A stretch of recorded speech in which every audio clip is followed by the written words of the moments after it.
Uma enfermidade invisível que atravessou oceanos, passou por navios e feiras, e encontrou populações sem qualquer defesa imunológica. Foi esse vento invisível que, em muitas regiões do Brasil colonial, desarticulou aldeias, enfraqueceu lideranças e abriu caminho para a ocupação europeia. Não foi uma só espada, não foi apenas a violência armada. A doença esteve entre os fatores centrais que mudaram para sempre a demografia e a política das sociedades indígenas na América Portuguesa. Antes dos primeiros contatos estendidos, existiam no território que hoje chamamos Brasil, redes políticas e econômicas de grande complexidade.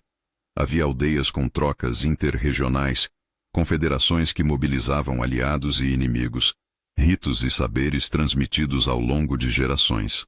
Essas sociedades não eram homogêneas nem imutáveis, mas muitas delas sustentavam estruturas de poder capazes de organizar resistência e negociação. Quando os europeus chegaram, trouxeram consigo, de maneira não intencional em muitos casos, um conjunto de agentes biológicos que eram desconhecidos para a maior parte dessas populações. O choque epidemiológico não se limita a um episódio isolado. Foi um processo contínuo de introdução, amplificação e recorrência de surtos que corroeram a capacidade social de reagir. Mas como exatamente essa doença chegava às aldeias e por que seus efeitos foram tão devastadores? Os canais de entrada eram múltiplos. Navios de longa viagem transportavam tripulações expostas a uma diversidade de patógenos. Mercadores europeus e africanos moviam-se ao longo da costa e pelo interior. Missionários e aldeamentos congregavam pessoas em espaços mais densos. O tráfico de cativos e as rotas de troca entre indígenas e colonizadores criavam pontos de contato repetidos. Em portos e feiras, uma peça de vestuário, um objeto de metal ou o simples contato próximo entre comerciantes podiam ser suficientes para iniciar uma cadeia de transmissão. Além disso, deslocamentos forçados, expulsões, fugas, realocações, misturavam populações e enfraqueciam redes de cuidado tradicionais, multiplicando os episódios epidêmicos. Assim, aquilo que parecia ser um encontro pontual, muitas vezes desencadeava ondas de doença que viajavam por corredores humanos e geográficos. Mas por que essas populações não conseguiam conter o avanço? A resposta reside na chamada memória imunológica. Gerações que convivem com determinados agentes infecciosos desenvolvem, ao longo do tempo, alguma forma de imunidade coletiva, seja por recuperação, seja por exposições precoces. As populações indígenas do Brasil, por sua história isolada frente a certos patógenos do Velho Mundo, não possuíam essa memória para doenças como a varíola, o sarampo ou certas formas de gripe. Assim, quando expostas, as respostas biológicas individuais e coletivas eram muito menos eficazes, e as consequências, por sua vez, muito mais severas. Estima-se que, em muitos surtos, a mortalidade foi alta e desproporcional, mas é preciso sublinhar. As estimativas variam conforme fontes e métodos. Relatos de cronistas descrevem aldeias com numerosos mortos e poucos sobreviventes, enquanto análises arqueológicas e estudos demográficos modernos oferecem diferentes formas de medir o colapso, cada uma com suas limitações. Pesquisadores sugerem, portanto, que a combinação entre ausência de imunidade, densificação populacional forçada e ruptura das redes sociais criou uma condição de vulnerabilidade extrema. Entre as doenças mencionadas pelas fontes históricas e pelos estudos contemporâneos, a varíola ocupa um lugar central como exemplo paradigmático. Cronistas da época e relatórios missionários falam de feridas, pústulas e alta mortalidade.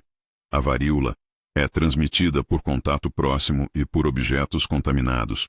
Em populações não expostas, produz sintomas agudos e elevadas taxas de fatalidade.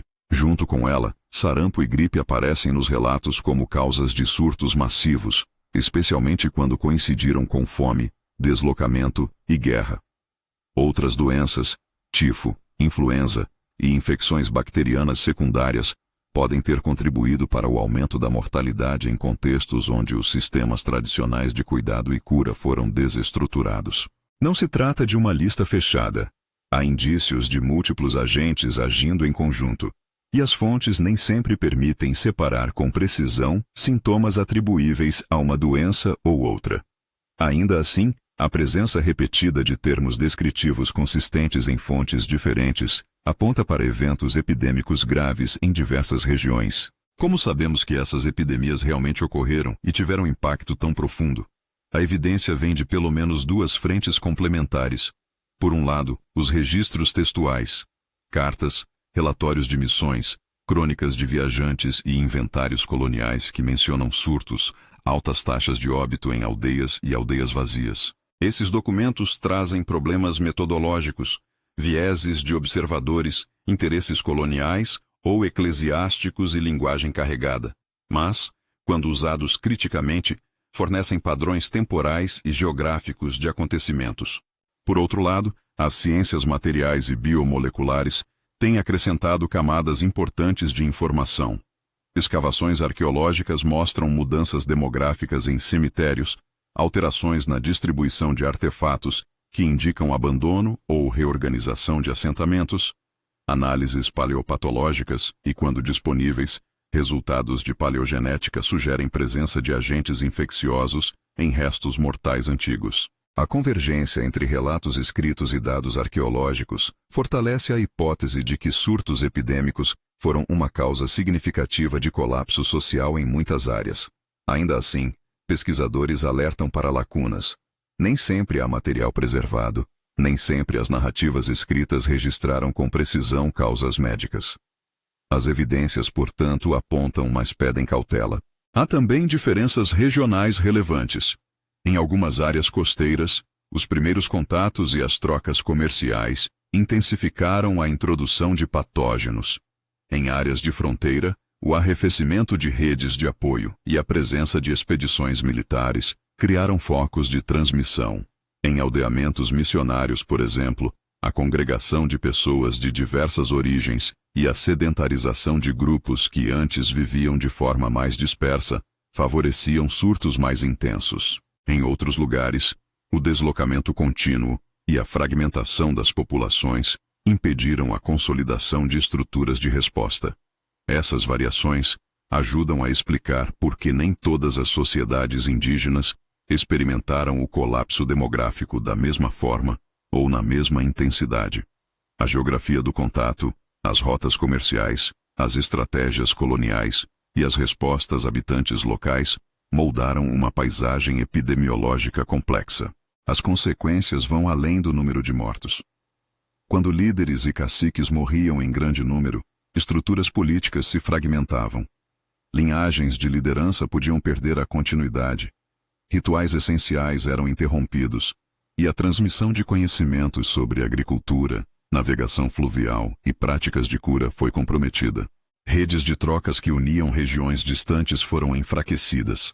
Alianças militares se romperam, inimigos tradicionais aproveitaram oportunidades, e colonizadores descobriram espaços menos organizados para ocupação. Em linguagem antropológica, a carga simbólica do espaço foi transformada. Aldeias vazias ou ensopadas de mortos tornavam territórios mais vulneráveis a reivindicações externas.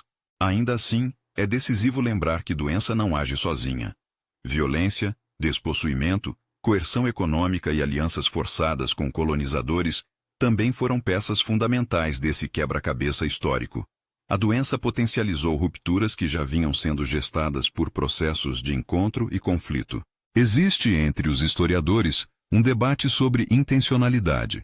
Alguns levantam hipóteses sobre o uso deliberado de doenças para enfraquecer populações indígenas, mas essas alegações exigem documentação robusta e continuam objeto de controvérsia acadêmica. O que as fontes claramente mostram é que políticas coloniais e práticas cotidianas, desde remoções forçadas até a concentração de indígenas em aldeamentos sob controle missionário, criaram condições que facilitaram a propagação de doenças. Assim, mesmo na ausência de prova de um plano deliberado de contaminação generalizada, as consequências das decisões coloniais em termos de organização social e espacial contribuíram decisivamente para a vulnerabilidade epidemiológica. Para ilustrar sem transformar um episódio em regra absoluta, há relatos de regiões costeiras onde comunidades inteiras foram descritas como quase extintas, após uma série de surtos no período inicial de contato. Em outras áreas do interior, a perda foi mais gradual, acumulada ao longo de décadas de recorrência epidêmica e pressões externas. Estudos demográficos combinando fontes escritas e técnicas arqueológicas demonstram padrões de declínio populacional que, embora difíceis de quantificar com precisão, sugerem perdas significativas em muitas regiões.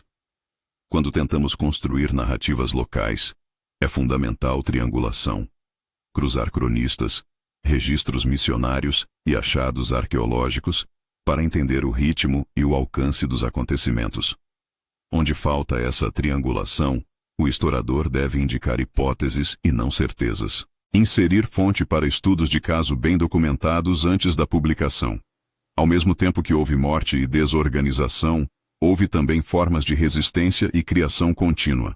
Comunidades reagiram com mobilidade, reorganização de redes de parentesco, adoção de novos rituais e incorporação de técnicas e plantas medicinais, trazidas de outras regiões. A ideia de povos indígenas como meras vítimas passivas não cabe diante das evidências de resiliência cultural. Muitas tradições sobreviveram em nova configuração, e a memória oral preserva descrições desses episódios que nem sempre aparecem nos arquivos coloniais. Essas memórias e histórias, transmitidas de geração em geração, são essenciais para compreender não apenas a dimensão trágica dos surtos, mas também os modos de cura, lembrança e reconstrução social que se seguiram. Pesquisadores recomendam fortemente envolver representantes indígenas e consultar oralidades locais quando se tenta reconstituir o passado afetado por epidemias. Essas vozes complementam e por vezes corrigem a narrativa escrita. Existe ainda um legado contemporâneo desse passado epidemiológico.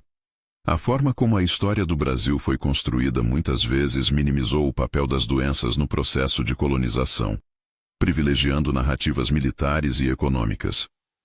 Reconhecer a dimensão das epidemias exige reescrever partes dessa história, integrando evidências biomédicas, arqueológicas e os relatos indígenas. Também é um convite a refletir sobre a responsabilidade historiográfica. Que fontes foram preservadas? Quem as produziu? E por que certas vozes foram silenciadas? Dialogar com comunidades indígenas e com especialistas em paleopatologia, demografia histórica e antropologia é um passo necessário para uma compreensão mais profunda e ética. Há, enfim, lições metodológicas e morais. Metodologicamente, a história das epidemias coloniais exige interdisciplinaridade. Não basta ler crônicas. É preciso olhar para cemitérios, para o DNA antigo quando possível, e para os padrões de assentamento. Moralmente, é necessário reconhecer o peso humano dessas transformações e evitar reduções que transformem populações inteiras em números ou recursos ocupados. A história da doença no Brasil colonial é a história de perdas irreparáveis, de conhecimentos, de línguas, de linhas de descendência, mas também é a história de persistência cultural, de reinvenção e de memória que sobreviveu ao que tentou destruí-la. Se esta narrativa fez sentido até aqui e você quer acompanhar mais episódios que conectam ciência, arqueologia e história social do Brasil, inscreva-se no canal e siga para os próximos vídeos. Antes de encerrar, algumas indicações importantes para quem quiser se aprofundar. Procure obras de demografia histórica que tratem do choque epidemiológico na América. Leia estudos arqueológicos sobre mudanças em assentamentos indígenas no período colonial. Busque trabalhos de paleogenética e paleopatologia que analisem restos humanos antigos. E, sobretudo, inclua leituras e depoimentos de pesquisadores e lideranças indígenas que vivem e preservam essas memórias. Para qualquer dado numérico citado em produções como esta, é fundamental consultar as fontes primárias e trabalhos acadêmicos recentes. As incertezas nas estimativas exigem transparência. Ao refletirmos sobre a doença que dizimou os impérios indígenas do Brasil colonial, o objetivo não é reduzir histórias complexas a uma causa simples, mas mostrar que agentes biológicos foram parte decisiva de um processo amplo de transformação. Doença e colonização se entrelaçaram. A primeira corroeu a base humana das sociedades indígenas. As práticas e decisões coloniais amplificaram esse impacto. E o resultado foi um mapa social que nunca mais seria o mesmo. Reconhecer isso é também um ato de justiça historiográfica. Lembrar das vidas, das perdas e das estratégias de sobrevivência é parte de reconstruir uma história mais completa e respeitosa. Se quiser as referências que embasam essas discussões, confira a lista na descrição do vídeo e, quando for possível, busque textos e lideranças indígenas que dialoguem com esses temas. Compartilhe este vídeo com alguém que se interessa por história do Brasil e por como forças invisíveis moldaram nosso passado coletivo.